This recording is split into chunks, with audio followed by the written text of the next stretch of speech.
Jueves de misterio, jueves para hablar, bueno, pues de asuntos que nos provocan un poquito de curiosidad, y para ello siempre invitamos a José Antonio Echevarría, el presidente de la Asociación Amigos del Mundo.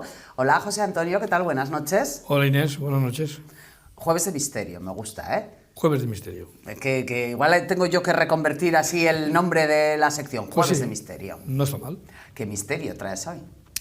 Pues mira, repasando más o menos lo de la última vez que hablamos de las catedrales templarias, por decirlo de alguna manera, me encontré con un tema, para mi gusto, muy bonito, además que lo he visitado varias veces. Es un lugar enigmático, misterioso, que es una ermita. Una ermita que se encuentra situada en pleno cañón del río Lobos. Está en Soria. Se llama la ermita de San Bartolomé de Ucero. Es la ermita que tengo a mis espaldas ahora mismo. Efectiva. Yo no la conozco, pero está en el cañón del río Lobos. Cañón del río Lobos, sí. Yo en una ocasión la visité cuando mis niños eran pequeños, y fue por casualidad y me encantó su entorno, porque aquel día estaba cerrado y no conseguimos entrar a verlo. Pero bueno, luego pues, sí que lo he visto, y las posteriores investigaciones que se han hecho ahí pues, son muy, muy importantes. Dice, en la provincia de Soria hay muchas referencias, lógicamente, históricas, heredadas precisamente de todos los pueblos que por allí vivieron. Pero hay una muy importante que lleva ese, diríamos, aura especial, que guarda una curiosa simbología con la Orden del Temple, que por eso la he cogido, y esa ermita, como hemos dicho, es la ermita de San Bartolomé de Ucero. Ojo que Soria es una zona... Es que has mencionado la Orden del Temple y Soria, y yo me he ido así como directamente a la leyenda del Monte de las Ánimas de Gustavo Adolfo Bécquer, donde hay templarios y se desarrolla en Soria. Soria tiene mucho rollo de leyenda, ¿eh? Sí, efectivamente. Este es un lugar que no solo llama la atención por su misterio, porque realmente su construcción es un misterio, sino por aquellas otras leyendas que están asociadas con esta ermita, por su ubicación exactamente, que es, como decimos, en el pleno corazón, es decir, en el centro del cañón del río Lobos. Se está considerado como uno de los espacios naturales más importantes de la provincia de Soria.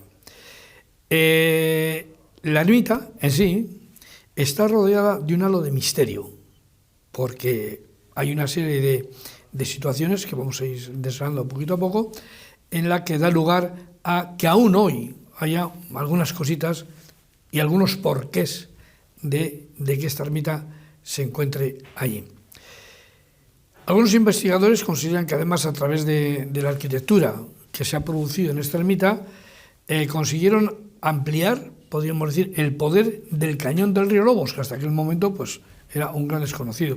Es un lugar que hoy sigue teniendo un gran poder a nivel de península ibérica. Así está además considerado.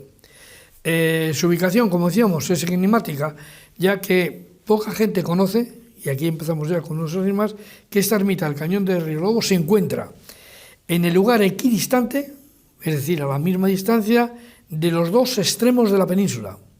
Ah, sí. O sea, clavado y medido. Norte y sur hablamos. Se puede medir perfectamente. Y entonces, entre el Cabo de Creus en Gerona y el Cabo Touriñán en Galicia, justo en el centro. Un enigma. ¿Por qué? De momento no se ha descubierto. Lógicamente, este enigma, como decimos, pues otorga un halo más de misterio, una dosis más de misterio a esta ermita.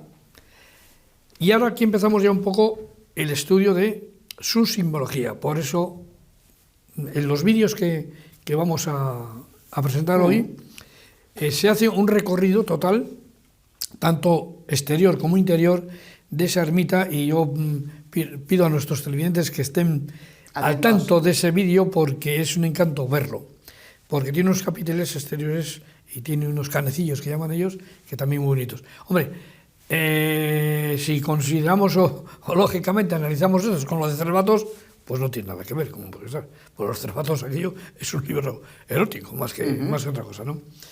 Como decíamos, hay muchos elementos de esta ermita que conducen, lógicamente, a los templarios. Parece ser que esta orden del Temple, sobre la que se afirmaba la llegada, hay una posición del sol, hay un rosetón en el suelo, bueno, un rosetón primero en la pared, que es el que estamos viendo ahí, en la portada un y poco luego de hay en el suelo ermita. también, no un rosetón, sino una piedra tallada con, diríamos, alguien dice que es el enigma de los templarios. Y fíjate qué casualidad, y qué detalle de construcción. El sol que entra por esa ventana va justamente a sentarse encima de la piedra labrada donde se encuentra lo que podríamos llamar la cruz templaria. Unos estudios posteriores, porque en principio ya sabes, todo esto, como decíamos antes, es un poco leyenda, unos estudios posteriores efectivamente han certificado que, concretamente, en el solsticio del invierno, entre los días 20 y 23 de diciembre, se produce, vamos a llamar esta anomalía, pues es posible. Entre el 20 y el 23. Y el 20 y el 23. O sea, fíjate que diríamos... Qué exactitud. Qué exactitud, tanto en las distancias como para que este sol, este rayo, entre ahí.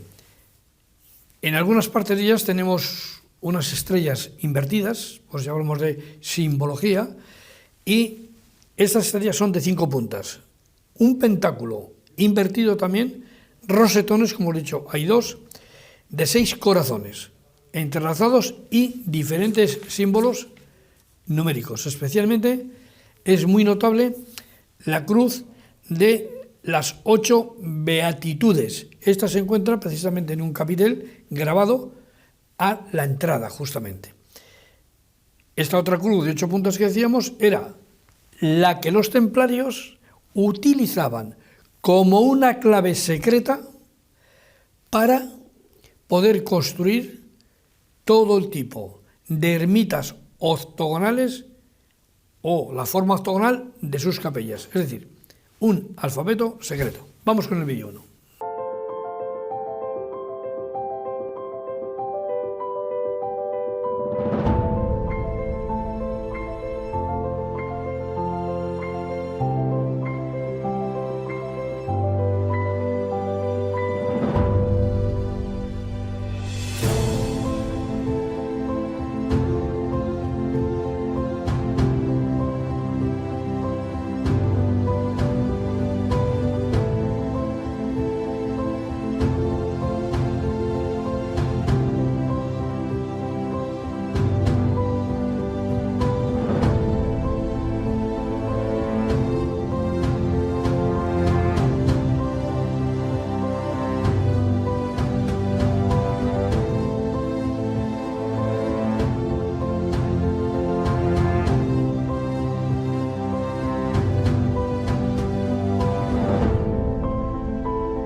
Oye, qué bonito, ¿no, José Antonio?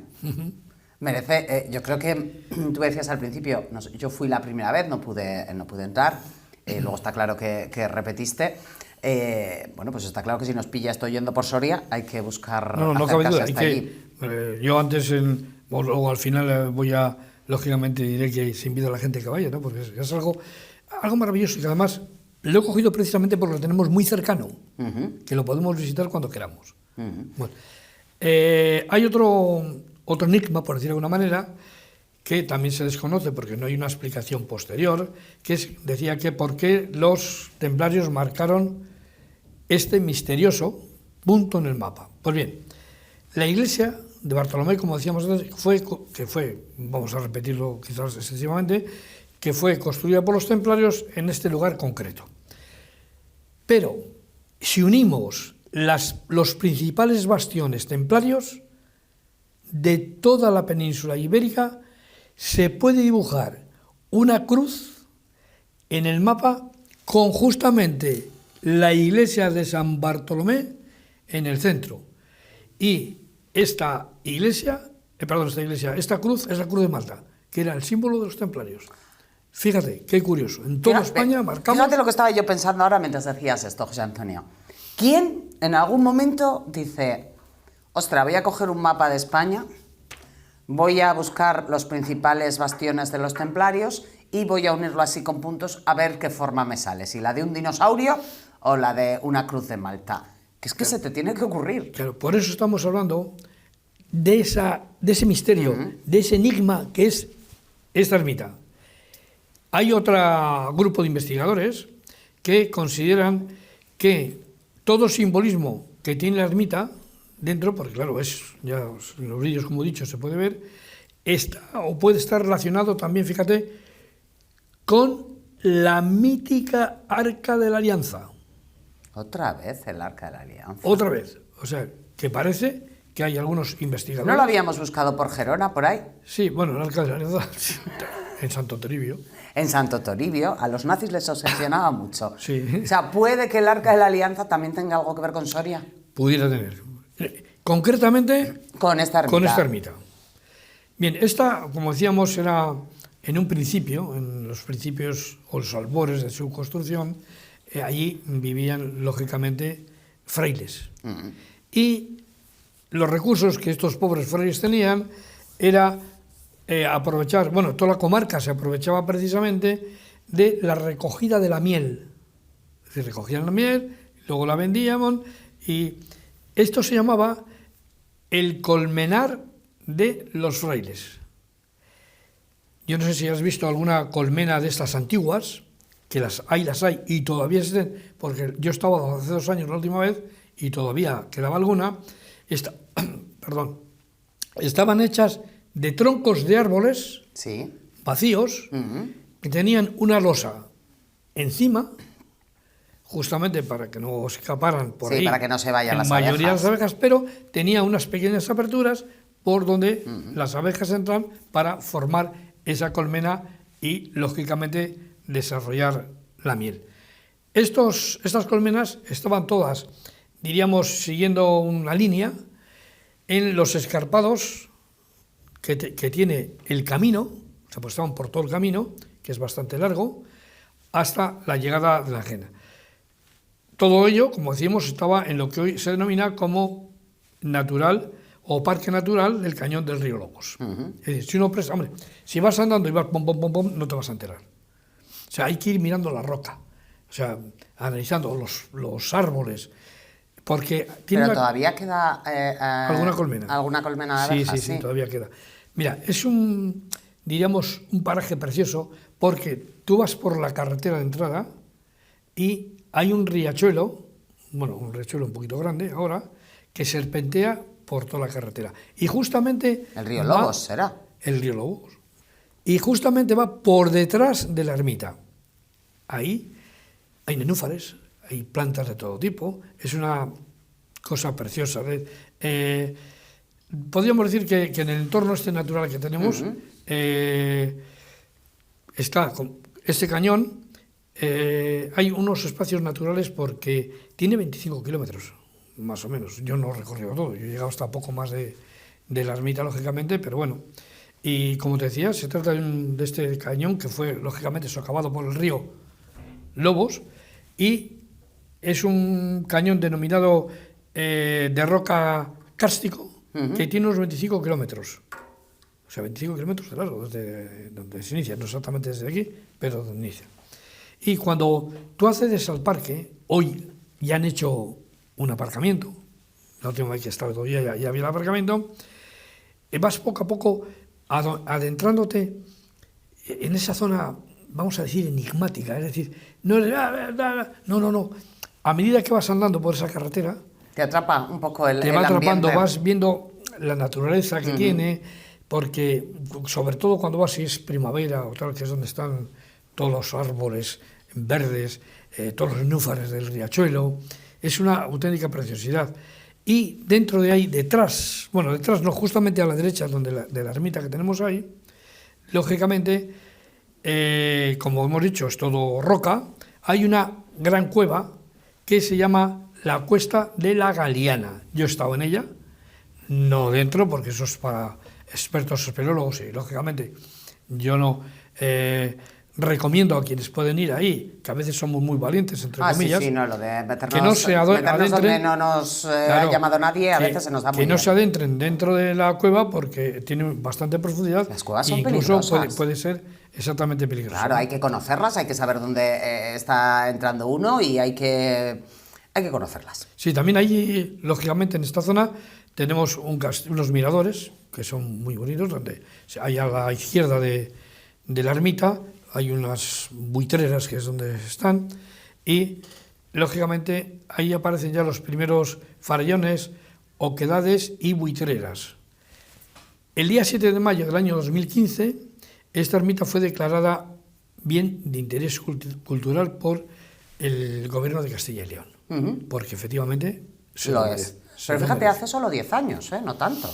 No hace mucho. A ver, cuando yo lo conocí, era un sitio más o menos atractivo, pero a un pequeño número de personas. O sea, no era igual que hoy vas y encuentras un montón de gente por ahí. Cuando aquello, pues yo creo que coincidimos, pues fui con mis cuñados, mejor dicho, y ahí coincidimos con otras 2 parejas, y no había más. La última vez que he estado, hemos sido 25 personas. Ya. Más todo lo que había. Si ya han hecho aparcamiento. Han hecho un aparcamiento, Eso es porque ya antes, recibe muchas visitas. Claro, antes solíamos entrar hasta cerca de la ermita con el coche y, claro, lógicamente todo lo que es ese parque natural se fue deteriorando. Ya está recuperado, pero por eso hay que andar un trecho. Tampoco es excesivamente largo, pero más, ya digo, la largura o la distancia no importa, porque vas disfrutando de... Es un buen camino, ¿no? El trozo que hay que andar es un buen camino. No, el camino encima está, digamos, asfaltado. No, un buen camino me refiero a que es bonito, que es que no, es precioso, un camino paseo. asfaltado, es un paseo precioso que, lógicamente, merece la pena visitarlo. Bien, vamos con el vídeo 2.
Me decías antes, José Antonio, nos decías antes que los primeros moradores de esta ermita fueron monjes, claro. Y que se dedicaban a la recolecta de miel. Efectivamente. Bien, ahora vamos a hablar un poquito de la arquitectura. Hemos hablado de simbología, ahora vamos a hablar un poco de esa arquitectura. Hay que resaltar, como decía antes, los 2 rosetones, uno en cada hastial de del transepto, se llama, Sí. cuyas celosías evocan influencias musulmanas. O sea, tú fíjate ahí lo que ha habido, ¿no? En la forma del entrelazado que compone una estrella lobulada de 5 puntas. También se ve en el vídeo. Sí. Y poseen 3 arquivoltas, que estas como son las de la puerta, de las que solamente la primera es la que está decorada, las demás ninguna. Y luego en su interior dispone de 3 capillas.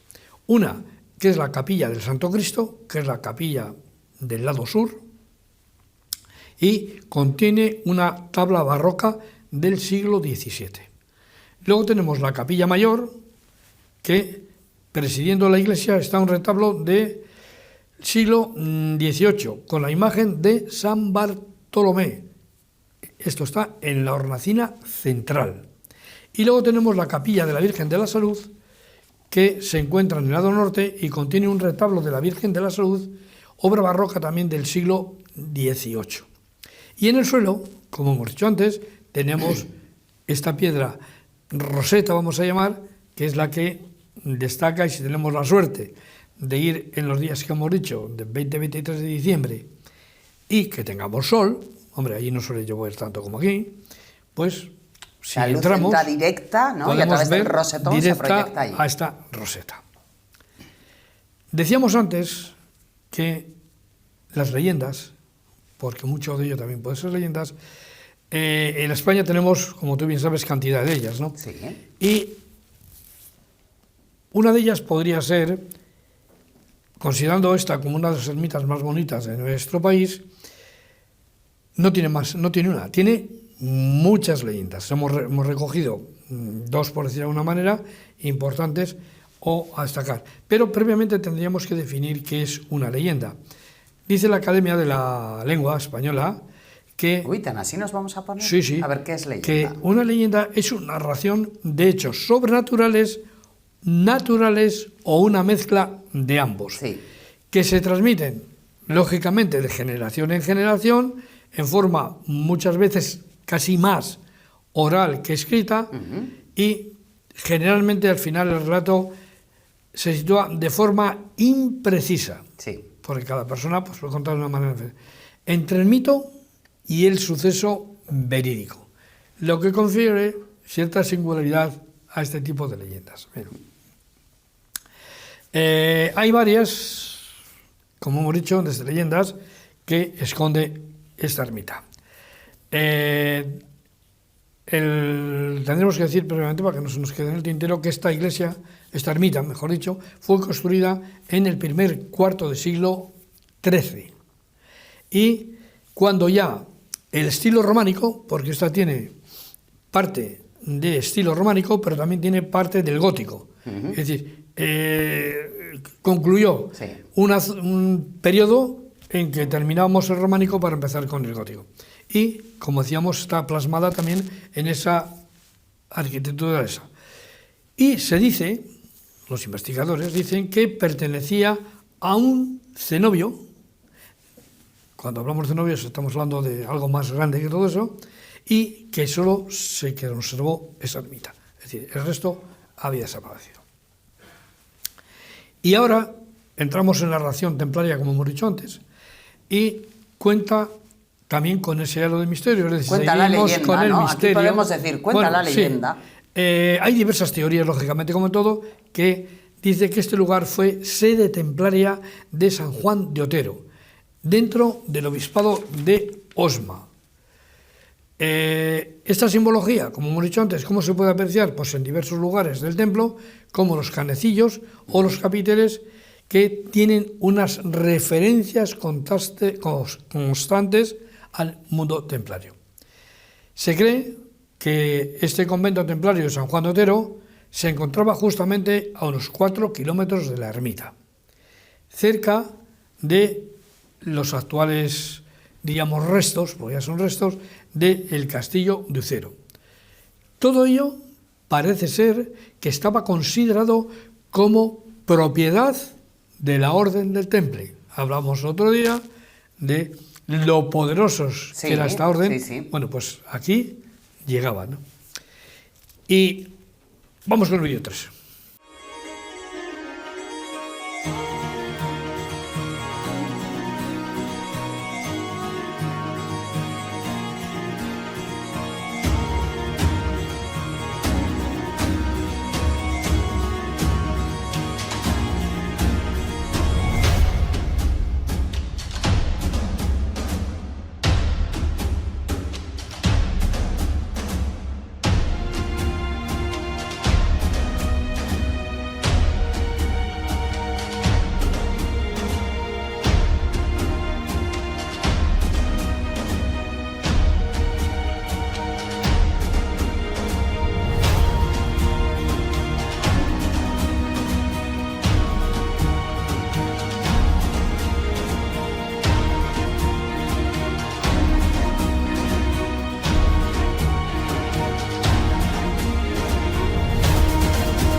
Propiedad de la Orden del Temple, dices que Eso dice sí. la leyenda, o que se considera uno de los Se orígenes. considera por las investigaciones que se han realizado, porque el temple, como decíamos, era muy poderoso y joder, llegaba a todos sitios, no solo de aquí, sino toda Europa entera, ¿no? Claro, estamos hablando de 1220, más o menos, cuando se Sí, construye. en 1118 es cuando se construye la ermita. 1118, vale. Sí. Hay una leyenda muy graciosa, podemos decir, muy graciosa, depende cómo te toque, que es que dice que el diablo, fíjate, aquí, en esta ermita de San Bartolomé, el diablo sale todos los 24 de agosto, que es precisamente el día de San Bartolo, y sale, es un diablo, pues suponemos que hacer, entre comillas, putadas. Entonces, Que estaba yo pensando, con no ir el 24 de agosto ya tienes la mitad hecho. Porque si se supone que aparece el diablo, pues no vayas sí, ese pero bueno, día. parece ser que está Visítala en julio. Pero parece ser que está generalizado porque el diablo, igual que todos estos elementos, pueden estar ahí, Laredo, Colindres, o en todo el resto de España. Sí. Y dicen los de la gente de ahí, de esa zona, que dice, ojo, no te coja el diablo trabajando, procura no andar haciendo cosas peligrosas, pues podría ocurrirte un accidente, y más en esa fecha, o al menos eso es lo que cuenta la Buah, ley. maravilloso. Me voy a apuntar esta frase, no te coja el diablo trabajando. Se lo voy a decir a mi jefe cuando el día llegue 24 de cuando agosto. llegue el 24 de Apunta el día. agosto. Digo, es que cuenta la leyenda que no me coja el diablo trabajando. Bien, decíamos que este lugar, leyendas misteriosas, también luego nos queda otra leyenda, que con este halo de misterio que tiene, y tenemos que tener en cuenta que este acantilado, por decirlo de manera caliza, hoy en día sabemos, porque está comprobado, que anidan más de 100 parejas de buitres leonados. Es que si vas allí, miras al cielo y no hay nada más que buitres por ahí, ¿eh? Eso sí que tiene que ser chulo. Sí, porque claro. los buitres son unas aves muy impresionantes. Sí, y luego se dice, bueno, estas aves conviven lógicamente con el silencio, solamente con, digamos, no el ruido, sino el cantar, ese fino cantar que a veces tienen los riachuelos, que nos dejan Pensé que ibas a decir dormidos. los buitres, digo. Estaba No, yo no, pensando ahora el en río, los buitres fines. ellos normalmente de vez en cuando pueden graznar, pero el silencio es prácticamente total, solo interferido, podemos decir, aunque es una delicia, por el ruido del río cuando va bajando, ¿no? Y también se habla que en este acantilado, hoy por hoy, también hay un hábitat muy importante de gatos monteses, de tejones, de jabalíes y corzos. Fíjate, sí, tenemos ahí, que me perdonen algunos, la caza de esta serie de animales, allí, en el cañón del río Lobos. Bien, como decíamos, cuando tú llegas a la ermita, al frente, que ves justamente eso que tenemos en la pantalla, como decíamos, está fechada en el siglo XIII, que es testimonio de la presencia de estos caballeros templarios, como hemos dicho, en este cañón. La simbología, repetimos, de esta pequeña iglesia la vincula, no podemos decir íntegramente, pero casi, porque sabemos y hemos dicho antes que también tiene reminiscencias musulmanas, con esta orden que fue creada en 1118 y, como sabemos, fue creada para proteger a los peregrinos que iban a Tierra Santa. Sí, pero empezaron muy pocos, que ya lo contamos el otro día. 3 y pero empezaron muy pocos, pero ¿sabes? Que cuando se ha datado esto, llegaron a 30.000 caballeros. O sea, una burrada. Dice la leyenda también que era uno de los 5 conventos que la Orden del Temple tenía en Castilla en el momento de su disolución, que como he dicho fue en el 1312. Y esta no era cualquier edificación, como hemos dicho al principio, era el centro del mundo, fíjate, el centro del mundo para los caballeros, ya que, repetimos, la distancia desde la ermita San Bartolomé hasta los Cabos de Creus en Gerona y Finisterre era justo la misma distancia. O sea, muy, diría yo, muy hermético esto, ¿no? Muy de estudio. Bueno, como hemos dicho ya, no vamos a repetirlo, que el templo cuenta con una simbología, lógicamente, prácticamente toda templaria, y, por si fuera poco, la unión de esta ermita con otros templos, como también hemos dicho, de España, forman una cruz perfectamente dibujada con el símbolo de la orden y teniendo el centro en esa ermita. Vamos a ver el vídeo 4.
La verdad es que el sitio, el entorno y el propio templo tiene pinta de inspirar, de ser un sitio que transmita mucha paz.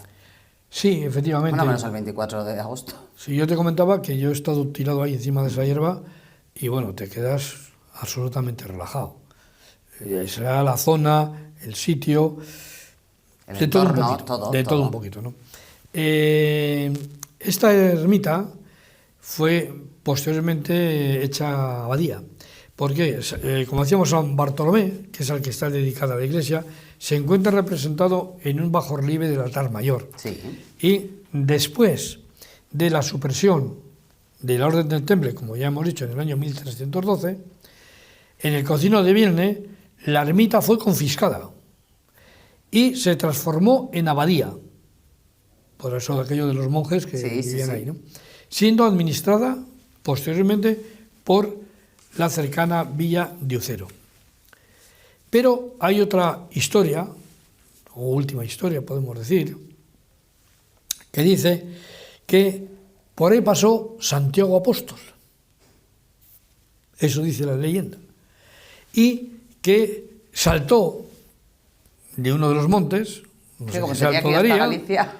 claro, saltó para hacerlo más rápido, se conoce, y se pegó un cacharrazo, o sea, se cayó del caballo, y el caballo dejó marcadas sus huellas en la piedra.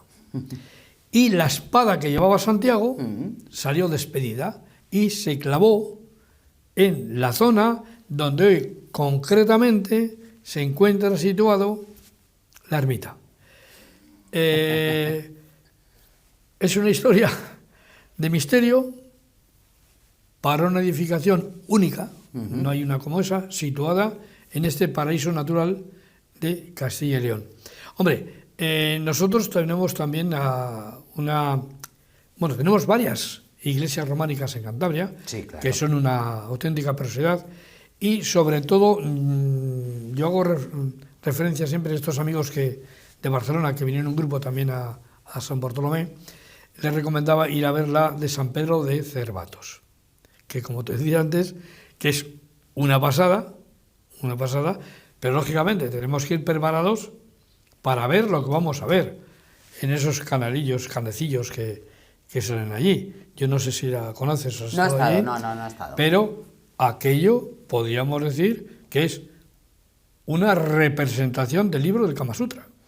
Bueno, un poco Sodoma y Gomorra, quiero decir. Pues es que, a ver, las cosas... Pero lógicamente es un en templo, algún sitio tenían que plasmarlo, José Antonio. es un templo románico que es también una pasada. Y tenemos bastante cerca aquí de Laredo, de Conines, varias ermitas rupestres también que es una antigua maravilla. Y que yo, lógicamente, invito a nuestros televidentes a que vayan a visitar todas estas ermitas rupestres, pero principalmente esta. Hoy la recomendación es la de San Bartolomé, Efectivamente, en Soria. así es. José Antonio, me ha gustado mucho el tema de hoy, la recomendación de esta noche. Muchas gracias por haber venido una noche más. Nos vas a dejar sin visita dentro de 15 días. Ah, no, que quieres añadir otra cosa, perdón. No. Ah, Vendré en unos días, vendré. vale. Venga, perfecto. Bien, pues muchísimas gracias, Inés, a vosotros, como siempre, porque hoy sí que hemos contado una historia que es fácil de visitar, no tan complicada como las catedrales. Hombre, esto no es como ir a Notre Dame, que se nos complica un poco las cosas, mucho, pero Soria... por ejemplo, aquí podemos tener 1 hora y media, 2 de viaje como mucho, y la zona es encantadora, no solamente está, sino todo el recorrido que tenemos que hacer, y lógicamente para los que tenemos en Cantabria, que también es una maravilla, porque yo creo que hay mucha gente que desconoce las ermitas rupestres que tenemos en Cantabria. Y si no recuerdo mal el número, creo que son 6 o 7. Yo me las he visitado todas. Pues yo tengo tarea pendiente, soy una de esas que tiene tarea pendiente. Por eso vamos a invitar a nuestros televidentes que lo vean, porque ahí también se aprende. Ahí nos dan lecciones, nos dan una enseñanza plasmada en la piedra, pero una enseñanza. Y como siempre les decimos, queridos amigos, atrévanse a saber que el saber nos hará libres. Buenas noches y hasta el próximo día. Gracias, José Antonio. Qué bien se despide siempre José Antonio esta sección de misterio, como lo he llamado yo antes, Jueves de Misterio. Hacemos una pausa, ahora enseguida volvemos.